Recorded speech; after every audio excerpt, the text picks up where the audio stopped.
Hello friends, welcome to my channel PCS with Chauhan. दोस्तों, मेरा नाम है कीरत चौहान। गाइस, यहाँ हम कर रहे हैं घटना चक्र की सीरीज। 2025 की भारतीय इतिहास चल रहा है अभी हमारा। तो भारतीय इतिहास में भी गाइस हमारा चल रहा है प्राचीन भारत का इतिहास। प्राचीन भारत के इतिहास में देखिए, हम चैप्टर नंबर 1 से अब पहुंच चुके हैं मौर्योत्तर काल पे। ठीक है। तो दोस्तों, अगर आप लोगों को मेरी वीडियोस अच्छी लगती हो तो प्लीज वीडियो को लाइक करिएगा एंड चैनल को अभी तक आपने सब्सक्राइब नहीं किया है तो कर लीजिएगा। चलिए हम लोग स्टार्ट करते हैं मौर्योत्तर काल। और अभी तक हम जितना कर चुके हैं गाइस, एक पूरी प्लेलिस्ट बनी हुई है, आप उसमें जाके देख सकते हैं चैनल की प्लेलिस्ट। और अगर आपको और जल्दी करना है तो देखिए, मैंने 2021-22 में भी वीडियोस बनाई है। ठीक है, बस वो पुरानी है। बाकी तो देखिए, हिस्ट्री में बहुत ज्यादा कुछ चेंज होता नहीं है। अगर आप जल्दी जल्दी कंप्लीट करना चाहते हैं तो आप चैनल की प्लेलिस्ट में जाइए, आपको पुरानी वाली भी मिल जाएगी। चलिए मौर्योत्तर काल से स्टार्ट करते हैं हम लोग। ठीक है। ठीक है, यहाँ लिखा है रुद्रदाम। इंपॉर्टेंट नाम है ये। ठीक है। तो इसने कहा, इसका अभिलेख है कौन सा है? जूनागढ़ अभिलेख गुजरात के गिरनार नामक पहाड़ी से प्राप्त हुआ है। ठीक है, इतनी बात। तो इसने कहा ब्राह्मी लिपि में कौन सी लिपि है गाइस? एक होती है लिपि और एक होती है आपकी किस भाषा में, किस लिपि में? तो ये लिपि है ब्राह्मी लिपि में। और कौन सी संस्कृत भाषा का अभिलेख है? और ये अब तक का जो अब तक प्राप्त जो है संस्कृत अभिलेखों में सबसे ज्यादा प्राचीन यानी सबसे पुराना ये। ठीक है। कौन सा? रुद्र दामन का जूनागढ़ अभिलेख। तो इस अभिलेख में क्या है? संस्कृत काव्य शैली का क्या मिलता है आपको? संस्कृत काव्य शैली का प्राचीनतम नमूना प्राप्त होता है। इसमें क्या है? अब इसमें क्या है? ये जो रुद्रदामन है ना, ये बंदा, इसकी वंशावली, उसकी विजय, शासन, व्यक्तित्व, इन सब पर प्रकाश डाला हुआ है। ठीक है। और एक बहुत इंपॉर्टेंट झील के बारे में है, उसके बारे में भी यही लिखा हुआ है। मतलब कौन से? सुदर्शन झील के बांध के पुनर्निर्माण का विवरण। मतलब झील से रिलेटेड जितनी भी इस झील से रिलेटेड जितनी बातें आपको कहाँ मिल रही है? जूनागढ़ अभिलेख रुद्रदामन का। ठीक है। अब नेक्स्ट पे आ जाते हैं। तो नेक्स्ट गाइस है आपका एक बंदा है जिसका नाम है कुजुल कटफिसेस। क्या नाम है गाइस? कुजुल कटफिसेस। ये प्रथम शताब्दी ईस्वी की बात है। इसने क्या करा? भारत में सबसे पहले पश्चिमोत्तर प्रदेश पर अधिकार कर लिया। जब आप भारत बनाते हैं तो ये वाला साइड होता है पश्चिमोत्तर, तो यहाँ पे सबसे पहले अधिकार करने वाला बंदा ये है। इसका नाम है कुजुल कटफिसेस। ठीक है। इसने केवल क्या है? तांबे के सिक्के जारी किए। जैसे पूछा जाता है भाई किसने कौन से सिक्के, सोने के, तांबे के, चांदी के, तो इसने सिर्फ और केवल भी लिखा है। ठीक है। तो केवल तांबे के सिक्के जारी किए हैं। इसके सिक्के में धर्मथी 10 या स्थित, यानी कि धर्म में स्थित, ये लिखा हुआ है उसके सिक्कों पर। सर्वप्रथम क्या है? ठीक है। एक नाम ये हो गया कुजुल कुजुल कटफिसेस। दूसरा नाम देखिए, अब इसका सर्वप्रथम विम कटफिट कन सॉरी कटफिसेस दूसरा नाम के काल में ही क्या भारत में क्या होता है? कुषाण सत्ता स्थापित हुई है। ठीक है। यानी कि जब कुषाणों की बात आती है तो आप किसके टाइम की बात आ रही है? इसने कहा विम कटफिसेस के टाइम पे कुषाण सत्ता भारत में स्थापित हुई। इसने कहा इस बंदे ने विम कटफिसेस ने क्या है? स्वर्ण और तांबे के सिक्के चलाए। भैया पहला वाला कुजुल जो था उसने सिर्फ और सिर्फ कौन से सिक्के चलाए थे? तांबे के। ठीक है। और जो ये वाला है विम कटफिसेस, दोनों नाम याद रखिएगा। ठीक है। तो जो ये दूसरा वाला बंदा है, इसने स्वर्ण और तांबे दोनों के सिक्के चलाए हैं। अब इसमें लिखा है शिव त्रिशूल फिर नंदी की आकृति उसके सिक्के पर है, यानी शिव जी से रिलेटेड सब कुछ। तो उसने क्या है? महेश्वर नामक उपाधि धारण करी, ये भी शिव जी से रिलेटेड। किसकी बात हुई है? विम कटफिसेस की। चलिए अब चलते आगे। अब इसमें उत्तर पश्चिम भारत कौन सा होता है गाइस? जब भारत बनाते हैं तो ये वाला साइड होता है उत्तर पश्चिम।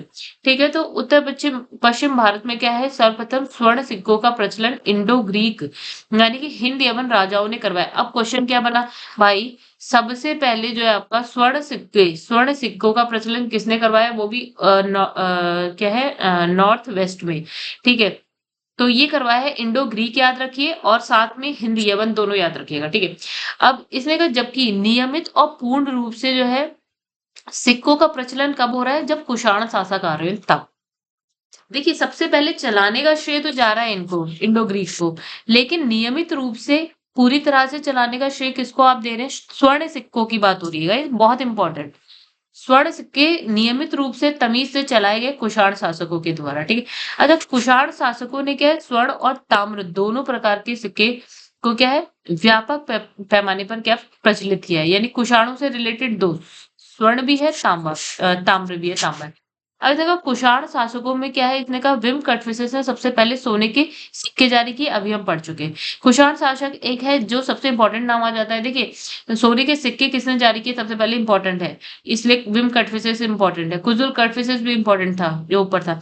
अब इसने कहा कि कुषाण शासक जो है कनिष्क, ये नाम बहुत ज्यादा इंपॉर्टेंट है क्योंकि कुषाण शासकों में इसका ही नाम आप बार बार सुनते हैं। तो कुषाण शासक कनिष्क के सिक्के पर क्या है महात्मा बुद्ध का अंकन मिलता है। ठीक है, क्या कौन मिलता है, महात्मा बुद्ध। ठीक है, उनके उसके सिक्के पे। अब उसने लिखा है योद्धेय का प्रमाण पुराण, अष्टाध्यायी और बृहद संहिता इत्यादि ग्रंथों से प्राप्त होता है। इसका साम्राज्य दक्षिण पूर्व पंजाब से राजस्थान के बीच था और सिक्कों पर क्या है कार्तिकेयन का अंकन था। बंदा है, ठीक है। तो ये ठीक है, सॉरी योद्धेय, ठीक है। तो बंदा है, इसके बारे में कहाँ-कहाँ आपको मिलता है इसके बारे में पढ़ने को वो बताया इसने कहा, और इसने कहा कि इसका शासन कहाँ से कहाँ तक है। तो साम्राज्य इसका कहाँ से कहाँ तक है, दक्षिण पूर्व पंजाब से राजस्थान तक। अब सिक्के पे किसका अंकन है भाई, कार्तिकेय का। ठीक है भाई, चलो अब इसे कनिष्क के सारनाथ बौद्ध अभिलेख, कनिष्क की बात हो रही है। तो कनिष्क के सारनाथ बौद्ध अभिलेख की तिथि क्या है, 81 ईस्वी है। ठीक है, प्रथम शताब्दी ईस्वी की बात चली तो 81 ईस्वी आ गया। ये प्रतिमा मथुरा से लाकर जो है कनिष्क के राज्यारोहण के तीसरे वर्ष, जब भी उसका राज्यारोहण हुआ है उसके तीसरे वर्ष जो है सारनाथ में स्थापित करी गई। यानी कि अगर हम बात करें सारनाथ बौद्ध अभिलेख की, तो भाई ये पहले कहाँ थी, मथुरा में थी। मथुरा से कहाँ ले आए हम, सारनाथ ले आए। ठीक है, कहाँ ले आए, सारनाथ। कनिष्क के रबतक अभिलेख, देखिए ये भी इंपॉर्टेंट नाम अभिलेख है। ठीक है, रबतक अभिलेख। तो कनिष्क का कौन सा है, रबतक अभिलेख में जो है 4 शहरों के नाम मिलते हैं, जैसे साकेत, कौशाम्बी, पाटलिपुत्र और श्री चंपा। तो ये बातें हो जाती है सारी। वैसे घटना चक्र में हर लाइन इंपॉर्टेंट है गई, बट फिर भी मैं बता दूं, जैसे ये इंपॉर्टेंट है, रबतक अभिलेख हो गया, सारनाथ बौद्ध अभिलेख, सारे अभिलेख फिलहाल तो अभी तक जितना था सब इंपॉर्टेंट। ऐसे का वर्तमान में क्या है, तिथि और वर्ष के लिए अगर हम कैलेंडर की बात करते हैं तो कौन सा आज के टाइम में आप यूज करते हैं कैलेंडर, जो कि है आपका ग्रोगेरियन कैलेंडर। क्या बोलते हैं आप, ग्रोगेरियन कैलेंडर को यूज करते हैं जो पूरे विश्व में चल रहा है। ठीक है, अब इसने कहा वर्तमान कैलेंडर से अगर हम क्या करें, अगर हम उसमें जो है ना 57 जोड़ दें तो हम आ जाते हैं विक्रम संवत पे। ठीक है, और अगर हम वर्तमान कैलेंडर से 70 में जो है अगर आप 78 माइनस कर दें तो आप आ जाते हैं शक संवत पे। ठीक है गाइस, यानी कि कुछ जोड़ना है और कुछ घटाना है। अगर आप विक्रम संवत की बात करेंगे तो आप कितना जोड़ेंगे वर्तमान कैलेंडर में, 57। और अगर आपको शक संवत पे जाना है तो वर्तमान जो कैलेंडर है उसमें 78 को आप माइनस कर दीजिए। अब इसने लिखा है चैत्र। अब समझिए, ठीक है, नई बात, कैलेंडर में ही इंपॉर्टेंट। इसमें का जो चैत्र है ना, जो हमारा भारतीय राष्ट्रीय पंचांग है उसका पहला महीना है। मतलब हमारा जो पहला मंथ है वो हमारा जनवरी नहीं होता है, वो होता है चैत्र। चैत्र मान लो मार्च है भाई। ठीक है, अब जगह विक्रम संवत के 2 अन्य नाम भी मिलते हैं, एक होता है आपका कृत संवत, एक होता है माला संवत। ठीक है, अगर भारत में राष्ट्रीय कैलेंडर के रूप में हम कौन सा यूज कर रहे हैं, शक संवत यूज कर रहे हैं। कौन सा, शक संवत को अपनाएं। अगर हम भारत में कैलेंडर की बात करें, हमने क्या अपनाया, हमने शक संवत को अपनाया है। ठीक है, चलिए अब आगे बढ़े। इसे लिखा है अश्वघोष। अश्वघोष कनिष्क के कौन थे, राजकवि, यानी कनिष्क का राजकवि कौन है, अश्वघोष। ठीक है, अब इसने कहा सौंदरानंद, ठीक है, बुद्ध चरित और सारी पुत्र प्रकृति, तीनों नाम इंपॉर्टेंट। इनकी रचनाएं थी, प्रमुख रचनाएं थी किसकी, अश्वघोष की। ठीक है भाई, तीनों इंपॉर्टेंट। अब इसने कहा वसुमित्र भी कनिष्क क्या है, आश्रित विद्वान थे। और इन्होंने क्या करा, देखिए जब बौद्ध धर्म पढ़ा हमने, बौद्ध धर्म में 4 बौद्ध संहिताओं के बारे में पढ़ा। ठीक है, तो इसने कहा जो वसुमित्र है उन्होंने जो चौथी बौद्ध संहिता होती है ना, उसकी अध्यक्षता कौन कर रहे हैं, ये कर रहे हैं। ठीक है, उस वक्त शासक कौन था, कनिष्क। कहाँ की बात हो रही है, जम्मू कश्मीर की बात हो रही है। ठीक है, शासक कनिष्क था और इसका अध्यक्षता कौन कर रहा था, वो कर रहे थे आपके वसुमित्र कर रहे थे। तो इसने कहा अब नेक्स्ट आगे बढ़ते हैं। देखिए अश्वघोष वही वाला राज्य कवि जो है कनिष्क का वही। तो और दूसरा है नागार्जुन, पाशर और चरक, ये चारों क्या है, कनिष्क के दरबार से संबंधित थे। यानी कनिष्क के दरबार में कौन कौन किस किस का नाम लिया, अश्वघोष हो गया, नागार्जुन, पाशर और चरक, इन सबका नाम लिया जा रहा है। चलिए अब एक बंदा है, एक है इनका नाम है पतंजलि। तो पतंजलि ने पारिणी की अष्टाध्यायी पर क्या करा है, महाभाष्य की रचना करी।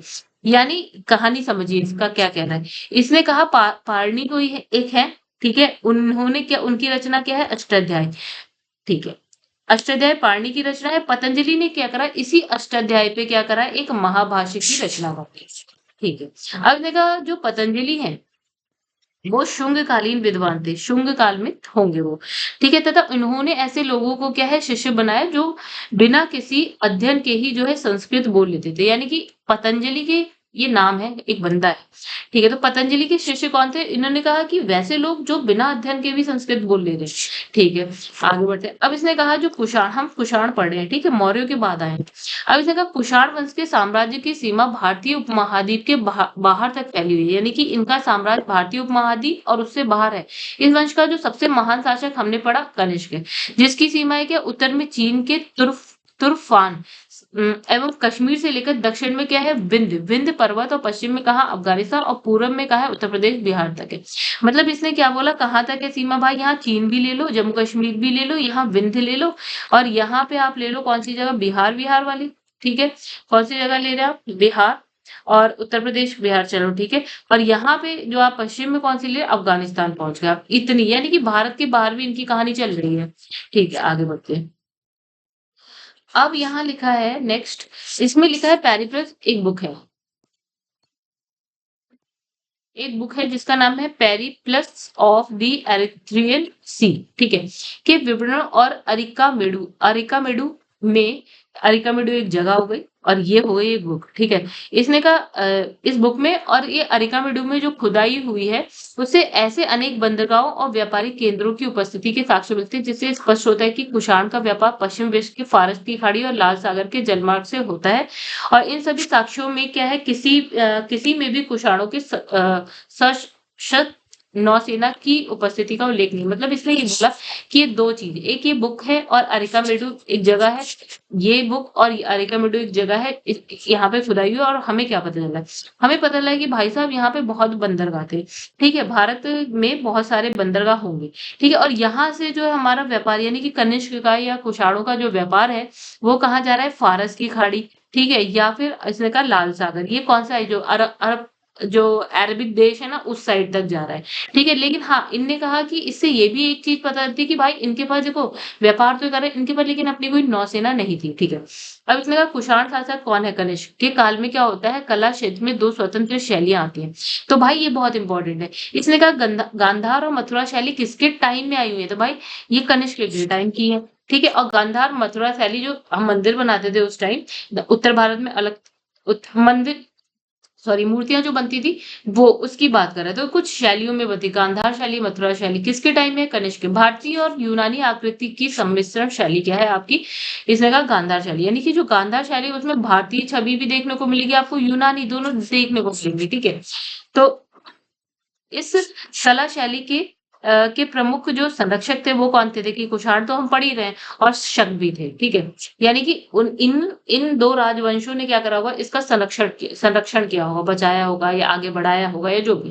तो इस कला का विषय मात्र क्या था, बौद्ध होने के कारण इसे क्या है, यूनानी बौद्ध या इंडो ग्रीक या फिर आपका ग्रीको रोमन भी कहा जाता था। यानी कि मैक्सिमम जो भी बन रहा है इसमें, इन शैलियों में, वो क्या होता था कि वो बौद्ध से रिलेटेड होती थी। तो हमने इसको क्या है, यूनानी बौद्ध भी बोला है, ग्रीक इंडो ग्रीक भी बोला है, ग्रीको रोमन भी बोला है। अब इस जगह जो गांधार कला है, ठीक है, तो हम अभी भी हम गांधार शैली की बात कर रहे हैं अभी तक। तो गांधार कला में सदैव क्या होता है, हरित हरित स्तरित और यह सृष्ट चट्टान का जो है प्रयोग ही मूर्ति बनाने में किया जाता है। हरित स्तरित या फिर आप कह सकते हैं सृष्ट चट्टान, मूर्ति बनाने में आप इसका यूज करें।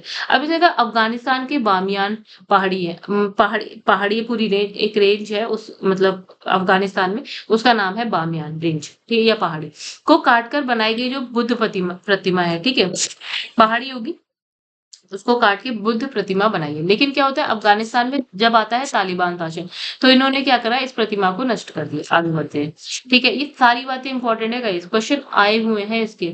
अब इसमें कुषाण काल में क्या होता है, कुषाण काल की अभी हम बात करें, कनिष्क वाले काल, प्रथम शताब्दी ईस्वी की बात हो रही। तो इसने कहा कि बाल विवाह जो प्रथा थी वो यहाँ पे प्रारंभ हो गई कुषाण काल में, ठीक है? और स्त्रियों में क्या जो उपनयन संस्कार होता होगा कभी, तो यहाँ पे वो हो गया खत्म, ठीक है? तीसरी बात इसने कहा बाल विवाह के प्रचलन में क्या होता है बाल विवाह का प्रचलन यहाँ पे स्टार्ट हो गया, इसकी वजह से जो है मतलब जो स्थिति है बहुत ही निम्न हो गई, स्त्रियों की स्थिति कह दीजिए आप बहुत निम्न हो गई, ठीक है? मतलब यहाँ पे इसमें हमने बाल विवाह स्टार्ट हो गया कह रहे इसकी वजह से अ स्त्रियों की स्थिति खराब हो रही है, उपनयन जो संस्कार हो रहा है स्त्रियों का वो खत्म हो गया है इस टाइम। तो भारत में इसमें लिखा है वाह्य आक्रमणों के काल का सही कालन। भारत में बाहर से बहुत सारे आक्रमण हुए होंगे। तो जैसे सबसे पहले मतलब ये क्वेश्चन आया हुआ होगा तो इन्होंने ज़रा सी 3 लाइन लिख दी है। कोई क्वेश्चन होगा ठीक है, कभी आया हुआ होगा। तो 3 लाइन उन्होंने लिख दिया कि जो बाह्य आक्रमण हुए सबसे पहले यूनानियों ने किया होगा, फिर शकों ने किया होगा, फिर कुषाण ने किया होगा। कुषाण बाद में आ रहे हैं इन सब में, ठीक है? चलो, अब इसने लिखा है ईरानी शासक जिसका नाम है आपका डेरियस प्रथम, ठीक है? तो इसने सबसे पहले भारत के कुछ भागों को क्या है अपने अधीन किया, ठीक है? भारत के कुछ भाग अपने अधीन किया। कौन सा है? ईरानी शासक है डेरियस प्रथम, कुछ भाग उसने अपने अधीन कर लिए। इसमें लिखा है हेरोडोटस के अनुसार क्या होता है कि जो डेरियस प्रथम के साम्राज्य में संपूर्ण सिंधु घाटी का प्रदेश था और पूर्व की ओर इसका विस्तार क्या है राजपूताना के राजस्थान तक था। मतलब इसने कहा भाई ये आया ईरान से आया यहाँ पे स्टार्टिंग कुछ भाग पे इसने अधिकार किया, सिंधु घाटी पे तो कर ही लिया होगा उसने, ठीक है? उसके बाद ये थोड़ा राजस्थान तक पहुंच गया, बस इसने इतनी बात करी थी। ठीक है, किसकी बात हो रही है? डेरियस प्रथम कहाँ से है? ईरान से है। चलो अब आते हैं आगे, मिनांडर और उसका पुत्र है जिसका नाम है स्ट्रेटो, ठीक है? सॉरी, स्ट्रेटो प्रथम के सिक्के जो है मथुरा से मिले हैं, ठीक है? स्ट्रेटो द्वितीय ने जो है सिक्कों क्या शीशे के सिक्के जारी किए। अब भाई एक और बात देखिए, मिरांडा और उसका पुत्र उसकी बात हो गई, उसके सिक्के जो है मथुरा से मिले हैं। चल दूसरा है जो स्ट्रैटो सेकंड है ना भाई, इसने कौन से जारी करे हैं सिक्के? शीशे के। अब भाई अभी तक हमने शीशा नहीं सुना था, अब यहाँ पे आपने शीशा सुन लिया, तो ये इंपॉर्टेंट हो गया थोड़ा सा, ठीक है? पहली लाइन भी इंपॉर्टेंट थी, ये भी। अब देखो इस हिंद यवन शासक का जो है शासन यहाँ से यहाँ तक चला, ठीक है? चलो छोड़ो इसकी बातें नहीं करेंगे। अब चल गए 184 बीसी में क्या होता है, ये भी इंपॉर्टेंट, सब इंपॉर्टेंट। तो अभी हम कुषाण शासकों की बात कर रहे थे, अब यहाँ पे शुंग लिखा हुआ आ रहा है, ठीक है? अब देखिए इसने कहा कि 184 ईसा पूर्व में देखिए सुंग पहले आए थे, हमने अभी यहाँ पढ़ा भी है, नहीं सॉरी चलिए ये बीसी की बात हो रही है, कुषाण ईस्वी में आए यानी कि बाद में। अब 184 बीसी में क्या होता है, जो पुष्यमित्र सुंग ने अंतिम मौर्य साम्राज्य यानी कि वृहदत्त की हत्या करके जो है सुंग राजवंश की स्थापना करी थी। मतलब भाई इससे पहले हम जब मौर्यास पढ़ रहे थे तो मौर्यास में जो सबसे लास्ट था वो था आपका वृहदत्त, इसकी हत्या कौन करता है? पुष्यमित्र सुंग करता है और शुंग राजवंश जो है ना यहाँ पे स्टार्ट हो रहा है, ये कह रही। और ये कहानी कब की? 184 में जब मारा होगा आखिरी वाले को। अब ये पुराणों के अनुसार इसने कहा कि जो पुष्यमित्र सुंग ने जो है ना 36 वर्ष तक क्या करा है? शासन करा है। यानी पूछा जाए कि पुष्यमित्र सुंग ने कितने वर्ष तक शासन किया, तो 36। अब इसने लिखा है महर्षि पतंजलि ने जो शुंग शासकों को भारद्वाज गोत्र का ब्राह्मण बताया है, कि मतलब इन्होंने कहा कि जो शुंग शासक है वो कौन थे? तो ये भारद्वाज गोत्र के ब्राह्मण थे, ठीक है? अयोध्या के जो लेख है उससे प्राप्त पता चलता है कि जो पुष्यमित्र है उन्होंने क्या करवाया? पुष्यमित्र सुंग ने 2 अश्वमेध यज्ञ करवाए हैं। अच्छा, और पतंजलि जो है पुष्यमित्र सुंग के कौन थे? पुरोहित, राइट? अच्छा देखिए, अब शुंग वंश का जो नवा शासक था जिसका नाम है भागवत या भागभद्र था, ठीक है? तो इसके शासन काल में क्या होता है? तक्षशिला, अफगानिस्तान पहुंच जाओ। तक्षशिला के यवन नरेश यानी कि एंटियाल कीट्स, ये भी नाम इंपॉर्टेंट है। तो आप पहुंच गए अभी फिलहाल शुंग शासकों में सबसे लास्ट शासक की बात हो रही है, भागभद्र की बात हो रही है। तो उसके टाइम में तक्षशिला के जो यवन नरेश है यानी कि एंटियाल कीट्स का राजदूत यानी कि हेलियोडोरस उसके विदिशा राज दरबार में उपस्थित हुआ। जो नवा जो शासक है सुंग होगा, सबसे लास्ट नवा जो शासक है उसके टाइम में कौन आता है भाई? हेलियोडोरस आता है, हेलियोडोरस आता है, ठीक है? अच्छा हेलियोडोरस ने क्या है? भागवत धर्म, अब समझिए सब। तो भागवत धर्म ये विष्णु भगवान वाला धर्म हो गया, ठीक है?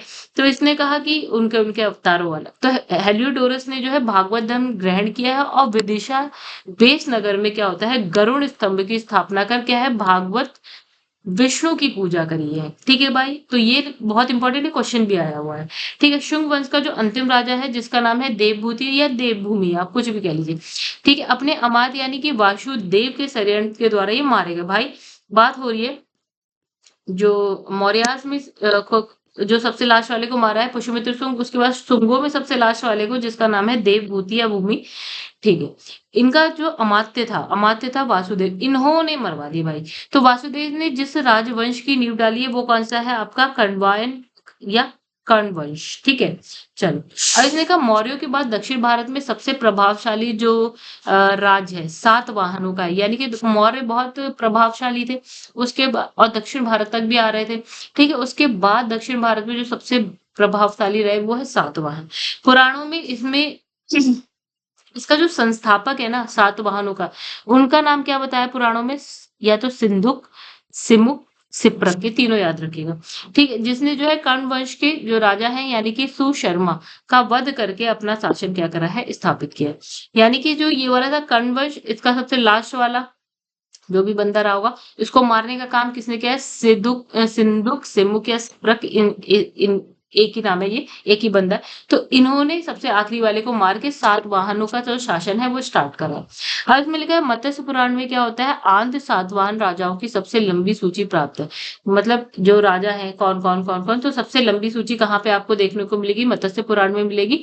यानी कि कुल संख्या इसने कहा कि 30 होगी, 30 राजाओं के नाम लिखे होंगे। और वायु पुराण में ये संख्या कितनी कह दी गई है? 17 बोल दी गई है कि 17 राजा होंगे शायद आंध्र सातवाहनों में।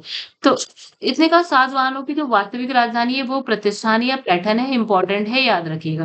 पुराणों में इस राजवंश को जो है आपका आंध्र भृत्य या आंध्र जाति क्या कहा है।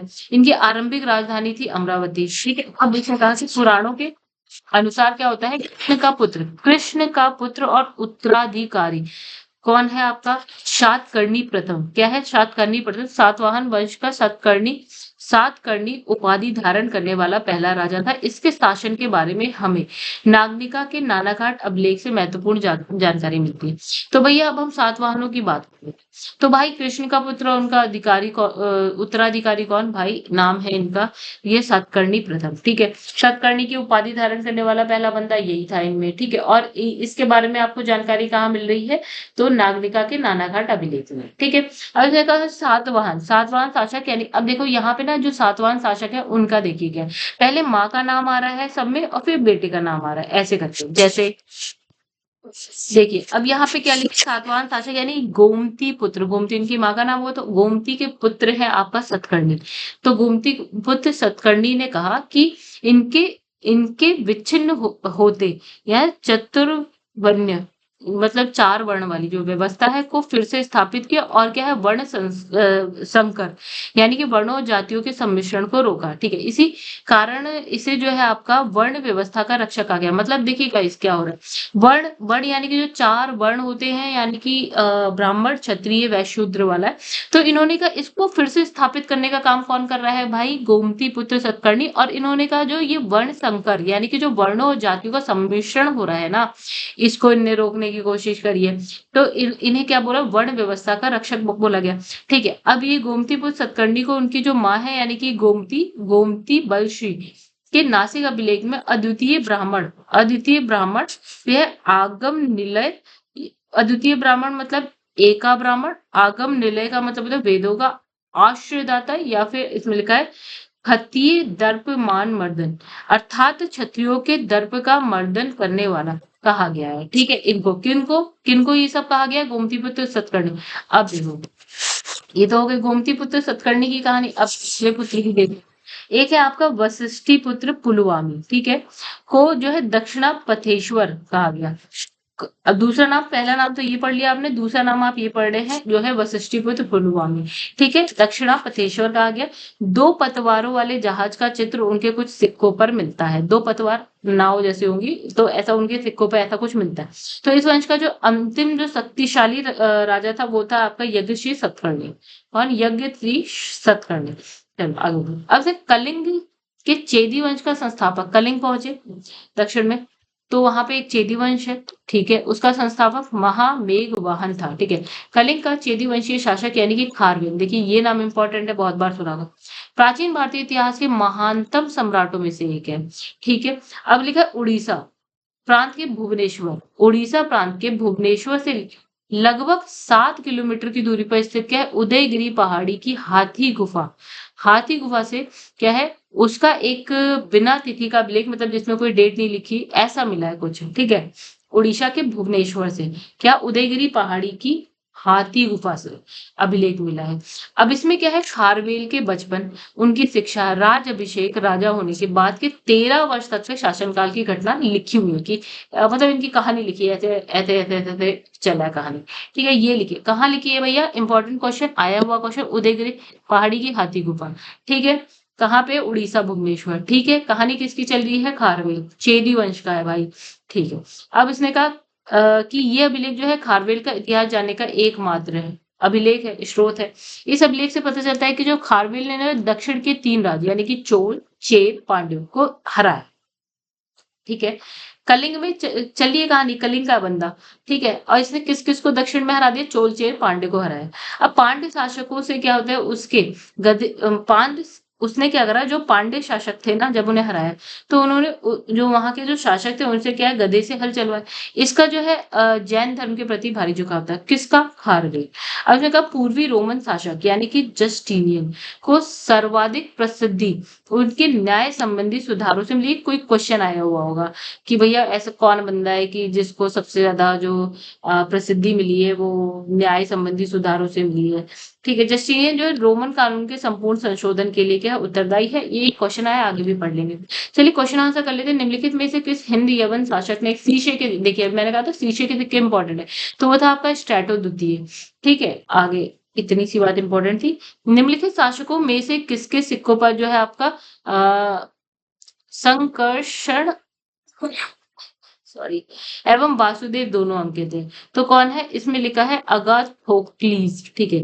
ये हमने अभी तक नहीं पढ़ा ये क्वेश्चन, मतलब व्याख्या उसमें नहीं पढ़ा। चलिए कोई बात नहीं, पढ़ते हैं यहाँ पे। इसमें लिखा है अफगानिस्तान की एक खानम में अगाथोक्लीज के सिक्के प्राप्त हुए, जिस पर क्या है, वासुदेव यानी कृष्ण और संकर्षण का चित्र बना हुआ होगा। अब लिखा है निम्नलिखित में से कौन सा एक अन्य तीनों के समसामयिक नहीं है। अच्छा, बिंबिसार, मिलिंद, गौतम बुद्ध और प्रसेनजीत, ठीक है। समझते हैं, देखिए समझते हैं पहले। अब है बिंबिसार, बिंबिसार जो है मगध साम्राज्य की महत्ता का वास्तविक संस्थापक, मतलब मगध साम्राज्य का संस्थापक है बिंबिसार एक। ये हर्यक वंश से संबंधित है। अब प्रसेनजीत की अगर बात करें तो कौशल महाजनपद का राजा है। कौशल के जो 16 महाजनपद पड़े उसमें से एक ये हो गया, ठीक है। उसी में से एक मगध था, 16 महाजनपद में से एक मगध भी है, कौशल भी है, ठीक है। तो ये प्रसेनजीत जो है महान बुद्ध का महात्मा बुद्ध का समकालीन, कौन, प्रसेनजीत, ठीक है। गौतम बुद्ध ने क्या है, बौद्ध धर्म का क्या प्रवर्तन किया। अब इसने कहा मिनांडर, मिनांडर जिसे मिलिंद, ये वाला बंदा, हाँ, के नाम से भी जाना जाता है, उत्तर पश्चिम भारत में इंडो ग्रीक ग्रीक राजा था। इस प्रकार अगर हम बात करें कि ये बिंदुसार, गौतम बुद्ध, प्रसेनजीत, ये आसपास के ही हैं, समकालीन है। और ये बंदा जो है मिलिंद, ये तो भाई बहुत पहले का होगा, ठीक है। मतलब ये सारे बौद्ध धर्म वाले भी हैं, आसपास वाले भी हैं, ठीक है, ठीक है, एक साथ के। इसमें लिखा काव्य शैली का प्राचीनता नमूना किसके अभिलेख में मिलता है। इसने कहा काठियावाड़ के रुद्रदामन के। देखिए रुद्रदामन का जूनागढ़ अभिलेख गुजरात की गिरनार पहाड़ी में मिला है, पता है। अगर ब्राह्मी लिपि में लिखा है, संस्कृत भाषा में लिखा है, तो ये संस्कृत अभिलेखों में सबसे प्राचीन हो गया। इस अभिलेख में संस्कृत काव्य शैली का प्राचीनतम नमूना प्राप्त होता है, ये हम पढ़ चुके हैं सारा। किस अभिलेख में जो है रुद्रदामन प्रथम की विभिन्न उपलब्धियां वर्णित हैं, तो जूनागढ़ अभिलेख है इनका अपना, ये तो इम्पोर्टेंट है, ठीक है। गुजरात के जूनागढ़ के रुद्रदामन का एक अभिलेख प्राप्त हुआ है, ये जिस शिला पर उत्कीर्ण है उसी पर अशोक के 14 प्रज्ञापनों की एक प्रति और क्या है, स्कंदगुप्त के 2 लेख भी हैं। अब समझिए ये क्या है क्वेश्चन, इससे क्वेश्चन निकला हुआ है एक और। मतलब गाइस इसने कहा जो रुद्रदामन का जूनागढ़ अभिलेख है ना, उसमें भाई आपको अशोक का भी कुछ मिलेगा देखने को, स्कंदगुप्त का भी कुछ देखने को मिलेगा, लिखा पढ़ा, ठीक है। ये विशुद्ध क्या है, संस्कृत भाषा और ब्राह्मी लिपि में लिखा हुआ है। कौन सा, जूनागढ़ अभिलेख, ठीक है। इसमें क्या है, रुद्रदामन की विभिन्न जो उपलब्धियां हैं पर प्रकाश डाला गया। चलो अब है बिना बेगार, ठीक, किसने सुदर्शन झील का जीर्णोद्धार किया, मतलब पुनर्निर्माण किया होगा, मतलब वो टूट रही होगी फिर से बना, तो बिना बेगार के, बिना पैसा, बिना ऐसे फ्री।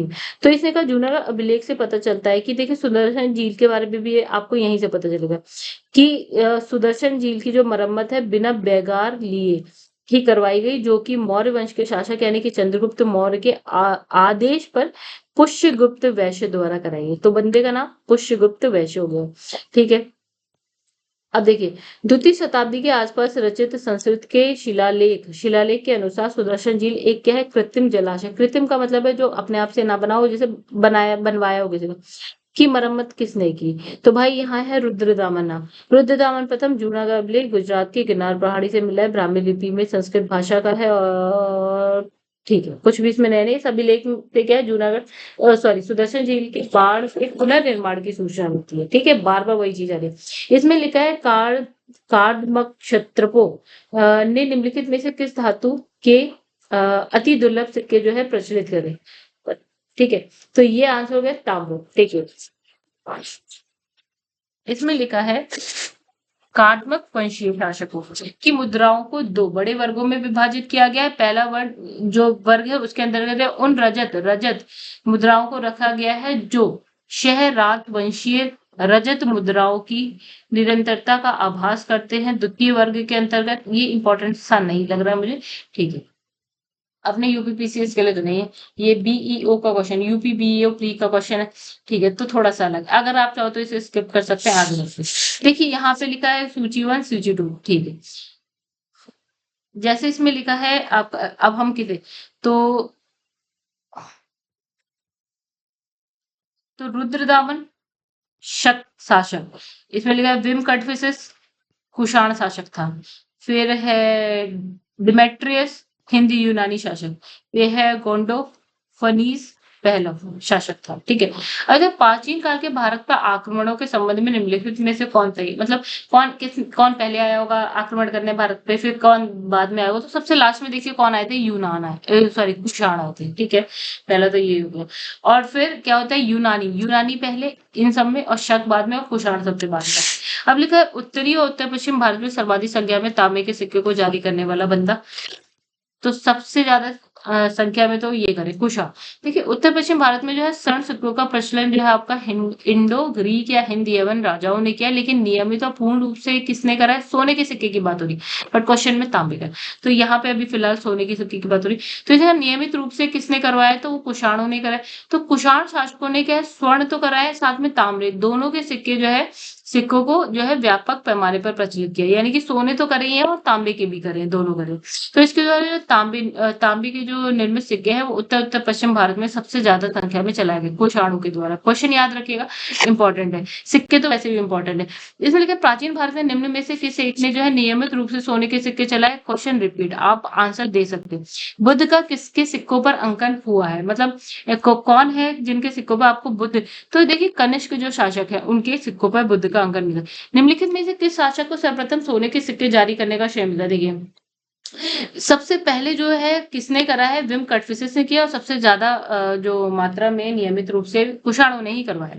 ठीक है, अब इसमें लिखा है निम्नलिखित में से किसने जो है भारत में स्वर्ण सिक्कों का प्रचलन नियमित रूप से, तो भाई कनिष्क, नहीं सॉरी, नियम सॉरी ये गलत हो, मतलब निम्नलिखित में से किसने भारत में स्वर्ण सिक्कों का प्रचलन नियमित उपयोग के लिए किया था? तो सबसे पहले तो भाई विम कटफिसेस जी था। ठीक है, इसलिए लिखा है कुषाण वंशीय शासक यानी कि विम कटफिसेस जो कि कनिष्क प्रथम का क्या था, फादर पिता था, ने भारत में क्या है स्वर्ण सिक्कों का प्रचलन नियमित उपयोग के लिए करवाया। मतलब आप स्वर्ण सिक्के दें और कुछ भी खरीदे। कुजुल कटफिसेस ने कौन से सिक्के चलवाए? तांबे। आगे बढ़ते हैं, इसमें से किसने जो है सर्वप्रथम व्यापक पैमाने पर स्वर्ण मुद्रा का जो है प्रचलन किया? तो बंदा है आपका विम कटफिसेस। स्वर्ण मुद्रा विम कटफिसेस, याद रखिए, दोनों को जोड़े रखिए। ठीक है, अब इसमें कुषाण शासकों द्वारा व्यापक पैमाने पर स्वर्ण मुद्रा का प्रचलन जो है प्रारंभ करना भारतीय उपमहाद्वीप में उसका सबसे महत्वपूर्ण योगदान। कुषाण शासक विम कटफिसेस को जो है स्वर्ण मुद्रा के व्यापक पैमाने पर प्रचलन का श्रेय दिया जाता है। तो भाई स्वर्ण मुद्रा विम कटफिसेस। अब योद्धे ये थोड़ा सा अलग था, देखिए स्पेशल का है, तो स्पेशल जब हुआ होगा तो भाई इनने कहा कुछ नया लिखते हैं भाई, जो किसी को ना पता हो, ऐसा कोई क्वेश्चन। तो योद्धे सिक्कों पर क्या है, किस देवता का अंकन है? तो भाई हमने पढ़ा था कार्तिक पर। तो योद्धे का प्रमाण पुराण, अष्टाध्यायी और व्रत संहिता इन सब ग्रंथों में मिलता है। इनका साम्राज्य दक्षिण पूर्वी पंजाब से राजस्थान तक जा रहा है, और इनके सिक्कों पर कार्तिकेय का अंकन मिलता है। अब कनिष्क के सारनाथ बौद्ध प्रतिमा अभिलेख की तिथि क्या है भाई? तो वो है 81 ईस्वी। तो कनिष्क के सारनाथ बौद्ध अभिलेख की जो तिथि 81 ईस्वी, ये प्रतिमा कहाँ से कहाँ आई है? मथुरा से। कनिष्क के राज्यारोहण के तीसरे वर्ष कहाँ पे आई? सारनाथ में। ये हमने पढ़ लिया। कुषाण शासक कनिष्क का राज्याभिषेक किस सन में हुआ है? ठीक है, तो देखिए आंसर लिखा है यहाँ पे 71। देखिए, कनिष्क के राज्याभिषेक की तिथि अत्यंत जो है विवादास्पद है, यानी कि हम बता नहीं पा रहे हैं भाई कनिष्क का राज्याभिषेक कब हुआ है। ठीक है, बहुत मतभेद है। तो इस समस्या पर विचार करने के लिए 1913 1916 में क्या लंदन में 2 अंतर्राष्ट्रीय सम्मेलन आयोजित किए गए। द्वितीय सम्मेलन में आम सहमति बन गई भाई 78 ईस्वी में जो है इसने कहा कि कनिष्क का राज्याभिषेक हुआ होगा। तो इस समय क्या होता है, इस समय से शक संवत का क्या होता है प्रारंभ। अब शक संवत कब स्टार्ट हो रहा है? 78 ईस्वी से स्टार्ट हो रहा है। ठीक है, अब देखिए जैन ग्रंथों के अनुसार क्या होता है, जो विक्रमादित्य के उत्तराधिकारी को 135 विक्रम संवत में जो है शको ने पराजित कर उसके उपलक्ष्य में जो है शक संवत चला है। फिर समझिए, इसने कहा कि जो जैन ग्रंथों में पता चला कि विक्रमादित्य के उत्तराधिकारी, विक्रमादित्य का उत्तराधिकारी है, उसको 135 में विक्रम संवत में 135 विक्रम संवत में जो है आपका शकों ने हरा दिया। समझ, शक विक्रमादित्य उसका कोई उत्तराधिकारी होगा, इसका बेटा होगा मतलब। तो इस बंदे को शकों ने हराया। कब हराया? 135 विक्रम संवत में हराया। ठीक है, तो अब ये हरा 135 विक्रम संवत में, ना कि शक संवत में। ठीक है, विक्रम संवत। अब भाई ये कहेंगे हमें तो शक संवत लाना है किसी तरह से। तो क्या हुआ, तो गाइस विक्रमादित्य का जो मतलब वैसे नॉर्मली उस टाइम को हम बात करें तो 57 बीसी है। क्या है? 57 बीसी। लेकिन जब विक्रम संवत में देखते हैं तो वो हो जाता है 135 विक्रम संवत। ठीक है, तो इस प्रकार इसकी जो प्रारंभिक तिथि है वो क्या हो गई आपकी 135 से जब आप 57 को माइनस कर देते हो तो 78 हो गई। तो यही आपका विक्रम संवत हो गया, और सॉरी शक संवत हो गया। ठीक है, शकों ने हराया इसलिए अपने नाम लिया शक संवत। अधिकांश इतिहासकारों ने क्या है कुषाण शासक कनिष्क को इसका क्या प्रवर्तक माना है। अब विक्रम और शक संवत में कितना अंतर है भाई? तो देखिए कितना अंतर है। एक आप कर दीजिए 78 है आपका शक संवत, एक हो गया आपका विक्रम संवत 57 का ले लो। मतलब ये जो हमने करा है इन दोनों को जब आप प्लस कर दोगे तो आंसर आ जाएगा 131। ये अंतर है भाई। ठीक है, तो ये वर्तमान कैलेंडर से अगर आप 56 को जोड़ें तो आपका आ जाता है, वर्तमान कैलेंडर में अगर आप 57 को जोड़ते हैं तो वो आपका आ जाता है विक्रम संवत आ जाता है। और अगर उसमें आप जैसे वर्तमान, अगर सपोज मैंने लिखा है 00, अगर इसमें आप 57 को जोड़ देते हैं तो आपका आ जाता है विक्रम संवत। अगर इसी 00 में आप माइनस कर रहे हैं किसको, अगर आप इस 00 में 78 को माइनस कर दें, ठीक है, तो ये आ जाता है आपका शक संवत। ठीक है, तो अंतर कितना हो गया भाई? ये अंतर है, ये गैप है 78 से लेकर 57 वाला इधर तक है। ये 78 प्लस 57, 78 प्लस 57। जैसे अगर मान लीजिए आप अभी विक्रम संवत में चल रहे हैं, ठीक है, विक्रम संवत ये वाला है। ठीक है, अगर आप चल रहे हैं ये विक्रम संवत हम मान लेते हैं 2019 यहाँ पे मान लिया।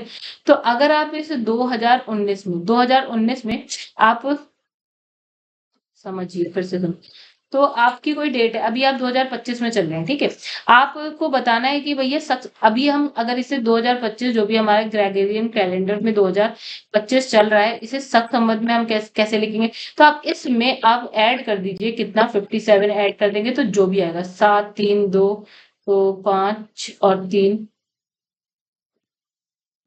यानी 2082 हो जाएगा हमारा विक्रम संवत, राइट।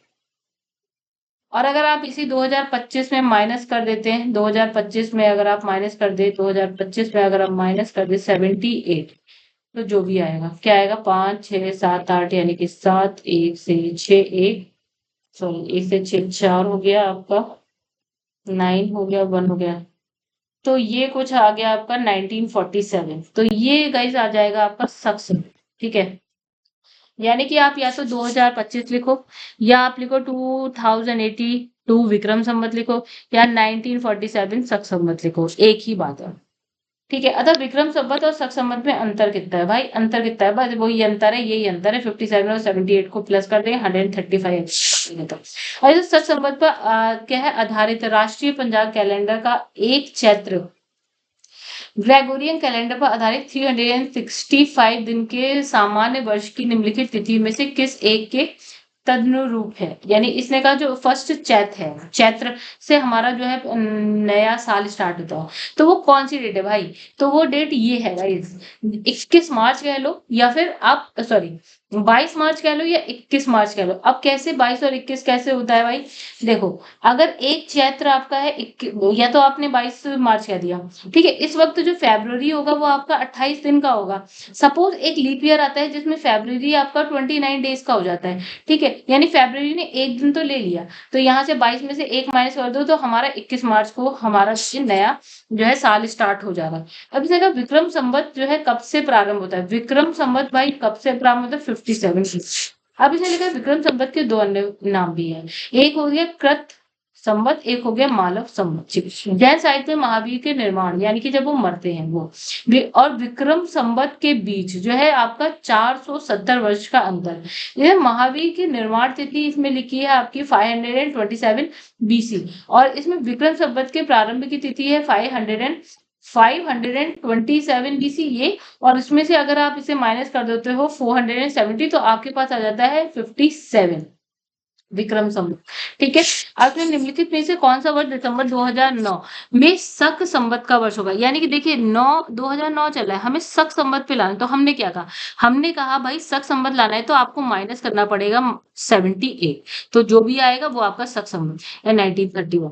अब इसने यहाँ पे लिखा है कि कनिष्क के समकालीन निम्नलिखित नामों का अध्ययन करें और नामांकित उत्तर कोड के अनुसार अपना उत्तर दीजिए। अश्वघोष, कालिदास, वसुमित्र, कंबन। देखिए अश्वघोष जो है कनिष्क के क्या थे? राजकवि। एक बात, वसुमित्र भी कनिष्क के क्या है? आश्रित विद्वान है, और उन्होंने क्या है चौथी जो बौद्ध संहिता होती है उसमें अध्यक्षता भी कर रहे थे।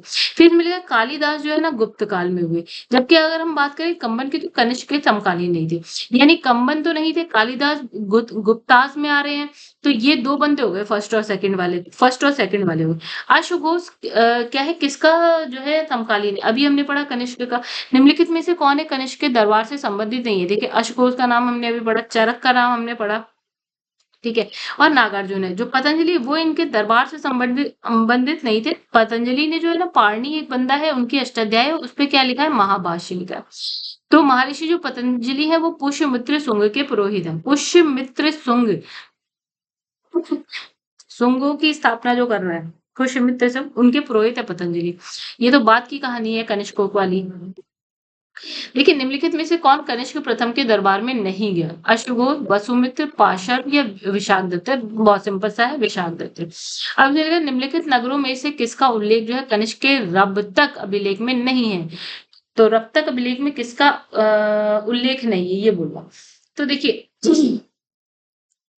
जो रब्तक अभिलेख है ना अफगानिस्तान के बगलान प्रांत के सुर्ख कोटल के निकट रबतक नामक स्थान से 1993 में प्राप्त हुआ है। ठीक है, तो ये ग्रीक लिपि और क्या लिखा है? बैक्ट्रियन भाषा में लिखा गया है रबतक अभिलेख। ठीक है, ये कुषाण वंश के शासक यानी कनिष्क से संबंधित है।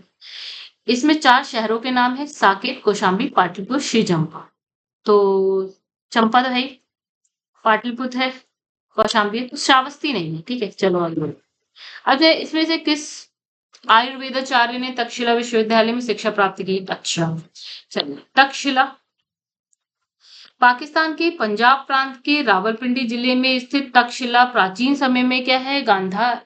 गांधार राज्य की राजधानी थी। तो वैसे ये टच में आता है आपका पाकिस्तान अफगानिस्तान वाला एरिया। ठीक है, तो गांधार राज्य था, वहां की राजधानी थी तक्षशिला। तो तक्षशिला की इतिहास में जो है प्रसिद्धि का कारण क्या है भाई? यहाँ पे ना आप ये शिक्षा का केंद्र यूनिवर्सिटी होगी कोई बड़ी। यहाँ क्या है अध्ययन के लिए दूर दूर से लोग आते थे, यानी कि बाहर से आते थे लोग विदेशी। इसमें क्या है राजा और क्या सामान्य जन दोनों ही पढ़ रहे होते।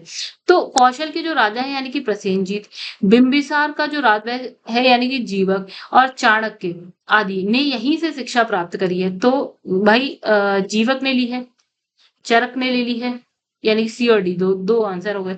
पुष्यमित्र शुंग द्वारा 2 अश्वमेध यज्ञ किए जाने के बारे में जानकारी आपको कहाँ मिलती है? अयोध्या लेख में मिलती है।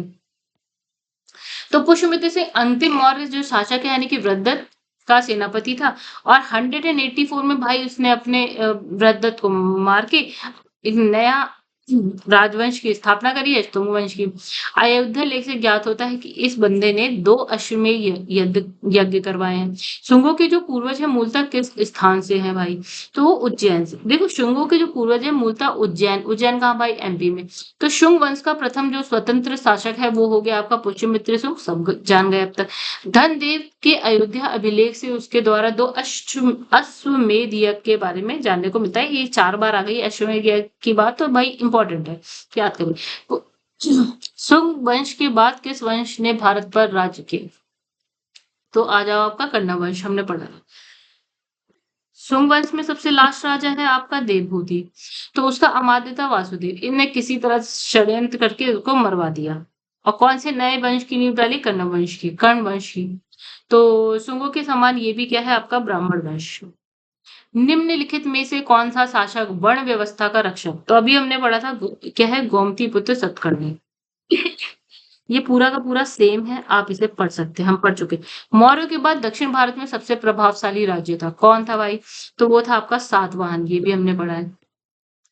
ठीक है, कौन था भाई? सातवाहन। ऐसे पुराणों में इस वंश का जो संस्थापक है उसको क्या बोला? सिंधुक, सिमुक या सिप्रक बोला गया है। कर्ण वंश का राजा यानी कि सुशर्मा का वध करके इन्होंने अपनी स्थापना करी। सिमुक निम्न वंशों में से किसका है? तो भाई सातवाहन। चलिए, किस चीनी जनरल ने कनिष्क को हराया था? वाह, कुछ नया मिला। तो पांचाल, तो ये आप खुद पढ़ लेना। वैसे इतना इंपॉर्टेंट क्वेश्चन है इसलिए इस पे टाइम वेस्ट करने का कोई मतलब नहीं। आप पढ़ना चाहते हैं तो आप इसका स्क्रीनशॉट लीजिए और पढ़ लीजिए। अब निम्न में से किस वंश के साम्राज्य की सीमाएं जो भारत के बाहर तक फैली हैं? अच्छा, मौर्यास की भी है, कुषाण, दोनों की बाहर से बाहर तक, भारत के बाहर तक। देखिए सेल्यूकस से संधि होने के बाद क्या होता है? जो मौर्य साम्राज्य है ना उसकी सीमा, देखिए सेल्यूकस कहाँ बैठा है भाई? पश्चिम में, या उत्तर पश्चिम में बैठा हुआ है।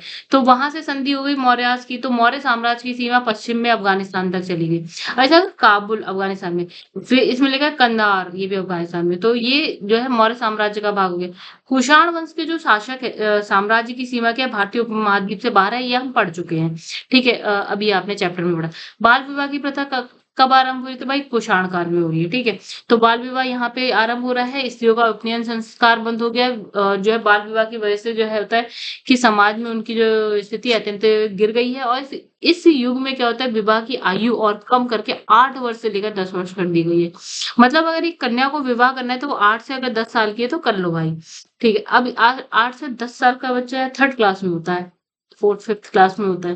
अच्छा, तो निम्नलिखित में से किस स्थल से जो है शासक मिनेंडर के 16 सिक्के प्राप्त हुए हैं? ठीक है, तो ये क्वेश्चन हमने फिलहाल नहीं पढ़ा। तो हिंद यवन शासक है यानी कि मिनांडर है, उसके 16 सिक्के जो है आपका बेराट, बेराट से प्राप्त हुए हैं। इस मुद्रा पर जो है आपका नाइट, फिर एथेना और मुकुटधारी राजा का जो है शीश, ये सब मिल रहा है। ठीक है, अब लिखा है निम्नलिखित युग्मों में से कौन सा सही है बताना है। तो कुषाण, और यहाँ पे देखो कुषाणों में हमने दोनों शैली की बात करी है, मथुरा शैली की भी बात करी है, गांधार शैली इन्हीं के टाइम में आई। अच्छा, इधर कला, कला की गांधार शैली निम्न समय में फली फूली कब भाई? कब फली फूली? कुषाणों के टाइम में आई है, यही फली फूली। इधर सत्र काल में जो है सोने चांदी के सिक्कों का जो अनुपात था वो क्या था? सोने और चांदी के सिक्कों का अनुपात बोल रहा है, वो था 1:35। अच्छा, अभी राजवंश है सिक्कों की धातु, यानी कुषाण। हाँ, जब हमने कुषाण पढ़ा था गाइस, हमने कहा था यहाँ पे आपका स्वर्ण सिक्के भी थे इनके टाइम के, और ताम्र भी थे। ठीक है, गुप्तास में स्वर्ण और रजत है, ये याद रखिए, कंफ्यूज नहीं होइएगा। ताम्र आपके और रजत, ठीक है, तो गुप्तास में स्वर्ण और रजत है, कुषाण में स्वर्ण और ताम्र है। ठीक है, सातवाहन भी इसने लिखा है कि स्वर्ण है, रुक जाते हैं इस पे। फिर कलचुरी हमें वैसे ही नहीं पता, कोई बात नहीं, पढ़ के नहीं है ना। तो स्वर्ण रजत ताम्र है, तो यहाँ पढ़ लीजिए। ठीक है, देखो इसमें कुषाण ने सर्वप्रथम जो बड़े पैमाने पर जो है स्वर्ण शुद्ध, एक, हाँ इसमें एक चीज और याद रखिए, शुद्ध सोने के सिक्के चलवाए हैं। यद्यपि भारत में सबसे पहले हिंदी एवं शासकों ने स्वर्ण सिक्के चलवाए, ठीक है, लेकिन शुद्ध सोने के सिक्के कुषाणों के टाइम। तो इसमें लिखा है कि जो स्वर्ण के अतिरिक्त भी इन्होंने क्या तांबे के भी सिक्के चलाए। और इसमें लिखा है गुप्तों में स्वर्ण और रजत गुप्ता स्वर्ण और रजत, और कलचुरी शासक स्वर्ण रजत तांबा। अब सातवाहन शासकों ने क्या करा है, सातवाहनों ने क्या करा है, स्वर्ण सिक्के नहीं चलवाए भाई, इन्होंने चांदी, तांबा, सीसा, पोटी, यानी कि तांबा, चांदी, सीसा, इसका मिश्रण होता है जिसको हम बोलते हैं पोटी, इसके सिक्के चलवाए। तो याद रखिएगा, इंपॉर्टेंट क्वेश्चन। गांधार कला कुषाण के टाइम की हो गई। जूनागढ़ शिलालेख रुद्रदामन, मिलिंद पन्नू तक्ष, ठीक है, तो मिलिंद पन्नू का हो गया आपका मीनांडर, ठीक है, उसके बाद तक्षशिला लेख आपका ठीक है, इसमें कुछ भी नहीं है ऐसा। चलो, अफगानिस्तान का बामियान प्रसिद्ध था भाई। देखिए, अफगानिस्तान की बामियान पहाड़ी थी, इसको काटकर बुद्ध की सबसे मतलब एक बहुत बड़ी प्रतिमा बनाई गई है। अफगानिस्तान के तालिबान शासक ने इसको तुड़वा दिया।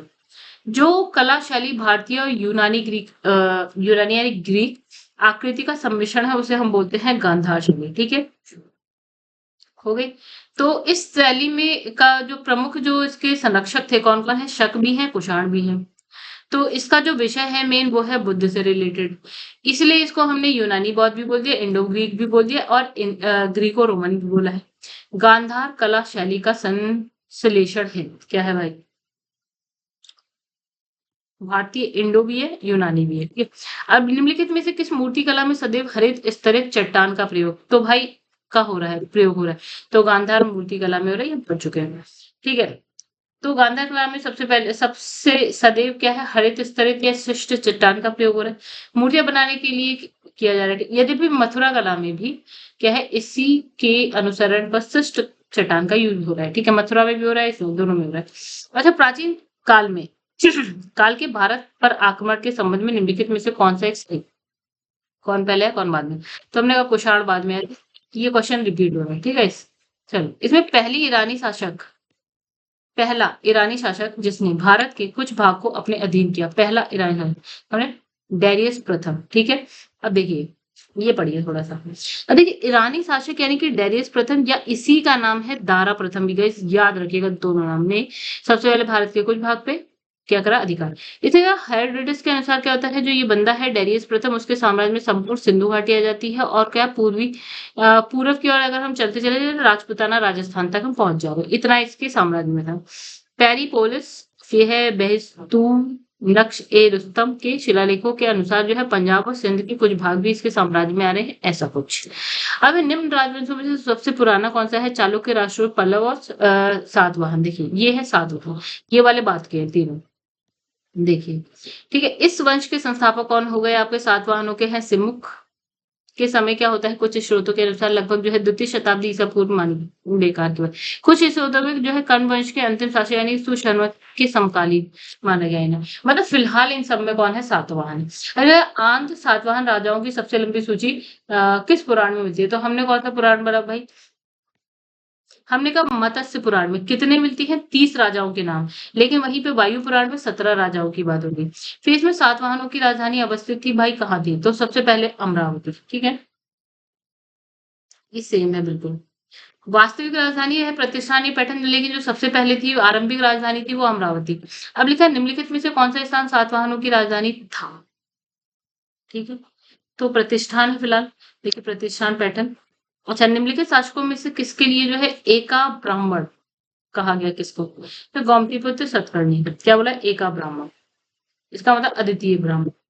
अब शुंग, सातवाहन, कदम्ब और चंदेल, ठीक है, और उनकी राजधानी देखिए, शुंग वंश या राजवंश की राजधानी पाटलिपुत्र, सातवाहन की पैठन अभी हमने पढ़ा, कदम की है आपका बनवास, और चंदेल की आपके महू, ठीक है। निम्नलिखित को काल क्रमानुसार, ओके सॉरी, काल क्रमानुसार व्यवस्थित की सातवाहन, चालुक्य, वाकाटक, ओके चलो। देखिए, झारखंड का क्वेश्चन, सातवाहन साम्राज्य की स्थापना सिमुक ने जो है प्रथम शताब्दी बीसी में की, ठीक है। फिर वाटक साम्राज्य तृतीय शताब्दी में आ रहा है, विंध्य शक्ति ने करी है इसकी स्थापना, जबकि गुजरात के चालुक्य वंश की स्थापना 10वीं शताब्दी, यानी कि सबसे पहले इन सब में ये सातवाहन फर्स्ट पहली शताब्दी में आ रहा है, वाकाटक आपका थर्ड में आ रहा है, और चालुक्य आपके 10वीं शताब्दी में। तो आंसर आप बता सकते हैं आप क्या होना चाहिए, ठीक है। तो पहला है सातवाहन, फिर वाकाटक आएगा, चालुक्य आएगा। चलो, सातवाहन काल में संस्कृत के साथ प्राकृत और अन्य लोक भाषाओं का विकास हुआ। ठीक है, सातवाहन राजाओं ने साहित्य रचना के लिए जो है संस्कृत और अन्य लोक भाषाओं को अपनाया। चलो, तो बात तो दोनों सही है, लेकिन हम पहले व्याख्या देख लेते हैं, क्योंकि हमने पढ़ा ही नहीं। आगे सातवाहन नरेश स्वयं क्या है, विद्वान, विद्या प्रेमी और विद्वानों के आश्रयदाता थे। कौन? सातवाहन। ठीक है, तो हाल नामक राजा ने क्या है, गाथा सप्तशती, गाथा सप्तशती नामक जो है आपका प्राकृत भाषा में श्रृंगार रस प्रधान गीति काव्य की रचना करी। हाल के दरबार में क्या है, गुणाढ़ और सरवर्मन जैसे उच्च कोटि के विद्वान जो है निवास करते थे। गुणाढ़ ने बृहत कथा नामक ग्रंथ की रचना करी है। ये पैशाची प्राकृत भाषा में की। ठीक है, कन्हेरी के एक अभिलेख से ज्ञात होता है कि एक सातवाहन रानी संस्कृत का प्रयोग करती थी। ठीक है, इस प्रकार स्पष्ट है कि सातवाहन युग में प्राकृत संस्कृत भाषाओं का विकास हुआ और सातवाहन राजाओं ने साहित्य रचना के लिए जो है संस्कृत और अन्य लोक भाषाओं को अपनाया। तो भाई क्या है आपका, पहला दूसरा दोनों सही है। ओके, ए आर दोनों सही है, ए का सही स्पष्टीकरण है। आगे बढ़ते हैं। ऐसे सातवाहन शासकों के संदर्भ में निम्नलिखित कथनों में से कौन सा कथन सत्य है? सातवाहन प्राकृत भाषा के पोषक थे, बिल्कुल सही बात है। सातवाहन काल में जो है कला के लोक पक्ष को भी क्या है, अधिक प्रोत्साहन दिया, बिल्कुल सही, दोनों बातें सही। सातवाहन शासकों के शासन काल में जो है प्राकृत और संस्कृत भाषाओं का विकास हुआ। सातवाहन शासक हाल ने क्या है, गाथा सप्तशती नामक जो है प्राकृत भाषा में श्रृंगार रस प्रधान जो है गीति काव्य की रचना करी है। सातवाहन काल में क्या है, स्थापत्य कला के उदाहरण प्राप्त हैं जो बौद्ध धर्म से संबंधित है। तो ये निम्नलिखित में से ये कहाँ का क्वेश्चन है भाई, थोड़ा अलग अलग है, यूपीएससी 2021 का। जैसे सातवाहन वंश की शक्ति क्षीण होने के बाद वाकाटक वंश ने अपना जो है राज्य स्थापित किया। ठीक है, वाकाटक वंश का जो पहला राजा है वो है प्रवरसेन और इसमें विंध्य शक्ति जो है प्रवरसेन का पुत्र है। चलो देखते हैं, वाकाटक के बारे में हमने बहुत नहीं पढ़ा। सातवां वंश की जो है शक्ति क्षीण होने के बाद वाकाटक वंश ने जो है तो वाकाटक वंश ने जो है दक्षिणापथ में अपना राज्य स्थापित किया, पहला सही हो गया। अब विंध्य शक्ति और वाकाटक वंश का एक संस्थापक था। ठीक है, ऐसे प्रवरसेन जो है विंध्य शक्ति के पुत्र थे। तो ये आपका आंसर हो गया सी। तो इसमें हमें बताना कौन सा सही। ठीक है, तो इसमें लिखा नहीं, हाँ ठीक है भाई, ये सेकंड बार देखिए, यहाँ पे लिखा है विंध्य शक्ति वाकाटक वंश का संस्थापक था। ठीक है, और यहाँ पे देखिए क्या लिखा है, इसने लिखा है कि जो विंध्य शक्ति है वो प्रवरसेन का पुत्र था। ये वाली बात तो गलत हो गई। दूसरा इसने कहा प्रवरसेन जो है विंध्य शक्ति का पुत्र था। ठीक है, प्रवरसेन के बारे में क्या लिखा है, प्रवरसेन जो है पहला राजा था। तो ये दोनों गलत है, बस ये और ये वाला ही सही है, ये आंसर। अब देखिए निम्नलिखित में से किस स्तूप में आर्य स्तंभ वाले मंच की विशेषता मिलती है? ओके, अमरावती स्तूप में क्या है, आर्य स्तंभ है, आयक स्तंभ वाले मंच की विशेषता देखने को मिलती है। ये आंध्र प्रदेश के पलनाडु जिले के अमरावती गांव में स्थित है। नेक्स्ट, निम्नलिखित में से कौन सा सही नहीं है, ये बताना है। नासिक गोमतीपुत्र खारवेल हाथी अच्छा, हमें बताना कौन सा गलत है। ठीक है, देखिए नासिक गोमतीपुत्र सही है, खारवेल का हाथी गुफा भी सही है आपका, रुद्रदामन का गिरनार का कौन सा पड़ा था, रुद्रदामन जूनागढ़ अभिलेख ये भी सही। पुलकेशी है भीतरी। देखिए अभी हमें गोमतीपुत्र सतकर्णी सातवाहन वंश की शक्तिशाली शासक है। ठीक है, इसके विषय में सोचा इसकी माँ गोमती जो गोमती बलश्री है उनके जो नासिक प्रस्ती से प्राप्त होता है। तो ये हो गया इनका, तो कहानी होगी नासिक, बिल्कुल ठीक है। ठीक है, अब उदयगिरी पहाड़ी में हाथी गुफा से जो है खारवेल का एक बिना तिथि वाला अभिलेख मिलता है। तो खारवेल का हाथी गुफा ये भी ठीक हो गया हमारा। इसमें खारवेल के बचपन, शिक्षा, राज्याभिषेक, उनके 13 साल तक की उसके राजा होने के 13 साल तक की सारी घटनाएं आपको देखने को मिल जाएंगी। अब भीतरी स्तंभ लेख की बात करें तो इसकी जो स्थापना है गुप्त शासक यानी कि स्कंदगुप्त से है। ठीक है, ना कि पुलकेशिन गुप्त। ठीक है, जबकि पुलकेशिन द्वितीय की बात करें, भीतरी भीतरी स्तंभ की बात करें तो स्कंदगुप्त हो गया। पुलकेशिन द्वितीय की बात करें तो हम किसकी बात करें, सॉरी एहोल एहोल एहोल अभिलेख की बात करेंगे। ये है आपका एक प्रशस्ति है। ठीक है, भाषा क्या है इसकी, संस्कृत है। ठीक है, और फिर रुद्रदामन का आप जानते हैं जूनागढ़ अभिलेख है से शक संवत यानी कि 72 का अभिलेख प्राप्त। इस प्रशस्ति के ठीक है, इससे उनकी विजय, व्यक्तित्व इनके बारे में पता चलता है, रुद्रदामन के।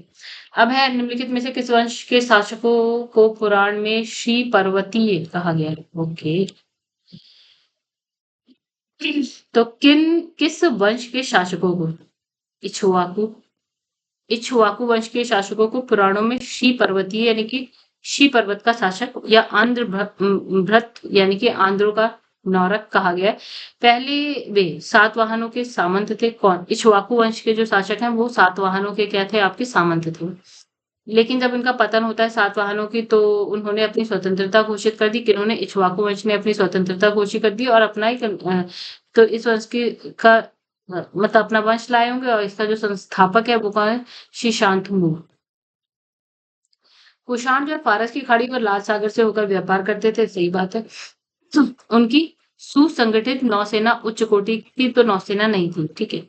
तो एक बुक है पेरिप्लस ऑफ द एरिथ्रियंस और एरिका मेडू की खुदाई से पता चलता है कि बहुत सारे बंदरगाह उनको देखने को मिले, व्यापारिक केंद्र देखने को मिले और जिससे स्पष्ट होता है जो कुषाण है वो आपका पश्चिमी विश्व यानी कि फारस की खाड़ी और लाल सागर में व्यापार कर रहे थे, लेकिन उन्हें नौसेना जैसा कुछ देखने को नहीं मिले। राजा खारवेल का नाम दूंगा तो ये हाथी गुफा लेक से। देखिए, कलिंग के चेदी वंशीय शासक यानी कि खारवेल प्राचीन भारतीय इतिहास के महानतम सम्राट हैं, ठीक है। अब उड़ीसा के जो भुवनेश्वर से लगभग जो है 7 किलोमीटर दूरी पर स्थित एक उदयगिरी पहाड़ी है, वहां पे हाथी गुफा है। तो उसका एक बिना तिथि का अभिलेख मिला है। तो इस अभिलेख से खारवेल के इतिहास के बारे में जानकारी मिल रही है और ये एकमात्र स्रोत है, ठीक है। ये जैन धर्म को मानते होंगे। नेक्स्ट, निम्नलिखित राजाओं में से कौन जो है जैन धर्म को मान रहा है? भाई खारवेल हो गया। फिर है कलिंग नरेश खारवेल, निम्न में से किस वंश से संबंधित है खारवेल? चेदी वंश का है, ठीक है। अब निम्नलिखित राजाओं में से किसका जैन धर्म के प्रति भारी झुकाव है? रिपीट हो गया क्वेश्चन। फिर है कलिंग नरेश खारवेल का संबंध था। कलिंग के चेदी राजवंश का संस्थापक कौन है? महामेघवाहन नामक व्यक्ति। इस वंश का नाम जो है महामेघवाहन वंश भी पड़ गया। इस वंश का जो है सर्वाधिक शक्तिशाली शासक है खारवेल, ठीक है। महामेघवाहन वंश, ठीक है। और चलिए, और चेदी वंश, इसलिए इसका जो आंसर है वो आपका उपरोक्त में से एक से अधिक है। हाथी गुफा अभिलेख किस शासक के विषय में जानकारी दे रहा है? तो भाई खारवेल, ठीक है। ठीक है, इसमें कुछ भी नया नहीं है, सब कुछ सेम है, आप पढ़ सकते हो चाहो तो। उदयगिरी और खंडगिरी गुफाओं के संदर्भ में कौन से कथन सही है? ठीक है, तो इसमें लिखा इसमें जो है प्राकृतिक और कृत्रिम दोनों तरह की गुफाएं हैं, ठीक बात। उदयगिरी में जो है 18 जो है, खांडगिरी में 15 गुफाएं, ठीक बात। खांडगिरी गुफाएं जो है हाथी गुफा शिलालेख के लिए प्रसिद्ध है, गलत। देखिए, खांडगिरी उदयगिरी की पहाड़ियां जिन्हें कुमारगिरी और क्या है कुमारी गिरी के नाम से जाना जाता है, अपनी रॉक कट गुफाओं के लिए प्रसिद्ध है, यानी गुफाओं को काट के बनाई है। ओ सॉरी, पहाड़ों को काट के बनाई। ये गुफाएं जो उड़ीसा राज्य के भुवनेश्वर में स्थित है, इसमें प्राकृतिक और कृत्रिम दोनों तरह की गुफाएं हैं। मतलब कुछ गुफाएं ऐसी हैं जो अपने आप बनी हुई हैं पहाड़ों में, कुछ ऐसी जिसे हमने तोड़ ताड़ के बना दिया। उदयगिरी में जो है 18 गुफा है, खांडगिरी में 15 गुफा है। उदयगिरी की गुफाओं में चेदी वंश के शासक यानी खारवेल का हाथी गुफा अभिलेख प्राप्त हुआ, ठीक है। पूर्वी रोमन शासक, ठीक है। इसने कहा पूर्वी रोमन शासक यानी जस्टिनियन का सर्वाधिक महत्वपूर्ण योगदान किस क्षेत्र में था? तो विधि, यानी पूर्वी रोमन शासक जस्टिनियन को सर्वाधिक प्रसिद्धि उनके न्याय संबंधी सुधारों से मिली है, अभी हमने पढ़ा भी था। फिर इसमें लिखा जस्टिनियन रोमन कानून के संपूर्ण संशोधन के लिए, विधि यानी कि कानून है, ठीक है, तो संशोधन के लिए उत्तरदायी था। पेरिप्लस ऑफ द एरिथ्रियन सी किसने लिखी भाई? अब देखो इसका आंसर है पेरिप्लस ऑफ द एरिथ्रियन सी। एक क्या है? पुस्तक है, ग्रंथ है। ये रोमन मिस्र बंदरगाहों के नेविगेशन और क्या है व्यापार के अवसरों का जो है वर्णन करता है। इस ग्रंथ की रचना प्रथम शताब्दी में हुई है। इसे एक अनाम व्यक्ति, मतलब भाई इसमें नाम नहीं लिखा किसने लिखी है, तो उसने भारत से आयात और निर्यात के की जाने वाली वस्तुओं का उल्लेख है, ठीक है। बस यहाँ पे खत्म होता है। नेक्स्ट जो हम पढ़ेंगे वो गुप्तोत्तर पढ़ लेंगे, ठीक है। थोड़ा सा बड़ा हो जाएगा चैप्टर, कोई बात नहीं, 2 वीडियो में कर लेंगे। फिलहाल अभी के लिए इतना ही गाइस। अगर आप लोग को वीडियो अच्छी लगी तो वीडियो को लाइक कर दीजिएगा, चैनल को अभी तक आपने सब्सक्राइब नहीं किया है तो कर लीजिएगा एंड शेयर करेगा अपने दोस्तों के साथ। अगर वो भी घटना चक्र पढ़ना चाहते हैं विद एक्सप्लेनेशन तो कर सकते हैं आप शेयर। चलिए फिलहाल के लिए इतना ही, अभी आप लोगों से अलविदा कहा जाए और वीडियो को खत्म करा जाए। मिलते हैं नेक्स्ट वीडियो में, तब तक के लिए धन्यवाद।